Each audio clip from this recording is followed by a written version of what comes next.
Olá, imperadores!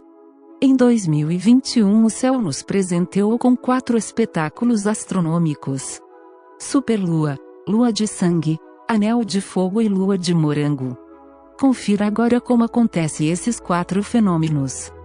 A superlua recebeu esse nome em 1979 pelo astrologista Richard Nolly.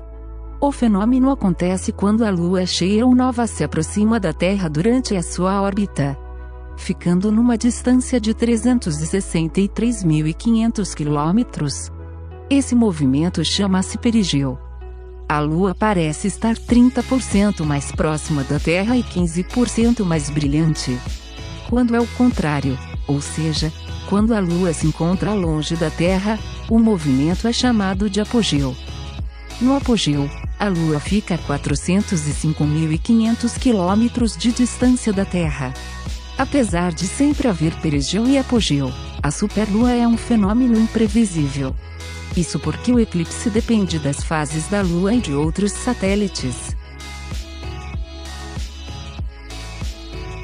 Alguns religiosos costumam dizer que a lua de sangue é sinal do fim do mundo.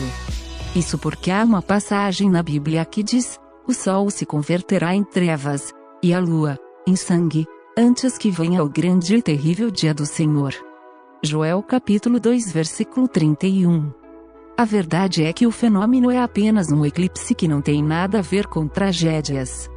A lua de sangue ou lua sangrenta, como preferir, acontece quando a Terra fica no centro do Sol e da Lua, protegendo a Lua dos raios solares. Somente sua sombra é projetada na Lua escurecendo. Sua cor vermelha é causada pela dispersão de Rayleigh, ou seja, pelos raios solares que invadem a atmosfera terrestre. As moléculas de gás que compõem a atmosfera espalham as cores e uma delas é o vermelho. Isso também explica o porquê o céu é azul, e porque muda de cor no final da tarde. Além do vermelho, o Sol transmite as cores azul, violeta, amarelo, anil e entre outras. Apesar do nome, a lua de morango não fica avermelhada, ou rosada, somente quando está nascendo. Ela recebeu esse nome pelos indígenas norte-americanos que têm a tradição de nomear as luas cheias de acordo com as estações do ano ou mês.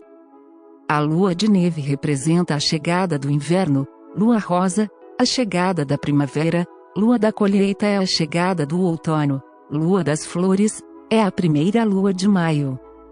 E a lua de morango recebe esse nome porque é no mês de junho que os morangos selvagens começam a amadurecer nos Estados Unidos. O fenômeno da lua de morango acontece do mesmo jeito que acontece a superlua. Eclipse lunar total é quando a lua é coberta pela sombra da Terra. Para isso acontecer, a lua deve estar cheia e na região da umbra. O eclipse lunar parcial é quando a lua não é coberta totalmente pela sombra da Terra. Sendo assim, o eclipse passa despercebido. O eclipse lunar penumbral é quando a lua é coberta pela sombra da Terra, mas fica com pouco brilho, pois está na penumbra. O eclipse solar é quando a lua fica entre a Terra e o Sol. A lua projeta uma sombra numa pequena parte da Terra, escurecendo o dia por alguns minutos.